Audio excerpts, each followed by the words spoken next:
మా అమ్మగారు నన్ను మా అన్నయ్యని చాలా బాగా చూసుకుంటారు సార్. ఎప్పుడు ఏ అవసరం వచ్చినా నన్నే అడగండి, ఎవరిని ఏం అడగండి, నేను ఉన్నాను కదా మీకు, మీ వెనకాతలు నేను ధైర్యంగా ఉంటాను అని చెప్తారు సార్. ఎప్పుడైనా ఎవరినైనా నాన్న చెయ్యి పట్టుకొని తీసుకెళ్తే మనకి ఇలా నాన్న ఉంటే బాగుంది తీసుకెళ్ళి అనిపిస్తారు సార్.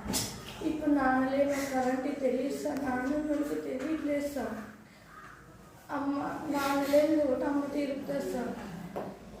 ఎప్పుడు మనకి వెనకాతలు ధైర్యంగా ఉండి మనల్ని నడిపిస్తారు సార్ అమ్మ నాన్న ఉన్న వాళ్ళకి ఆ గొడవలో తెలియట్లేదు సార్. నాన్న ఉన్న వాళ్ళకి తెలియదు. అమ్మ ఎవరేమన్నా పట్టించుకోరు సార్. నా పిల్లలు బాగుంటే బాగుండు, అలాగా అయిపోకూడదు, నేను ఎలా అయిపోయి నా పిల్లలు బాగా ఉంటే బాగుండు అంటారు సార్. అమ్మలు చాలా బాగా చూసుకుంటారు సార్ అమ్మ నాన్న. అంతే సార్. నువ్వేం చేయాలి? బాగా చదువుకొని అమ్మని అన్ని పేరు నిలబెట్టాలి సార్. నిజంగా? Yes sir. Very good.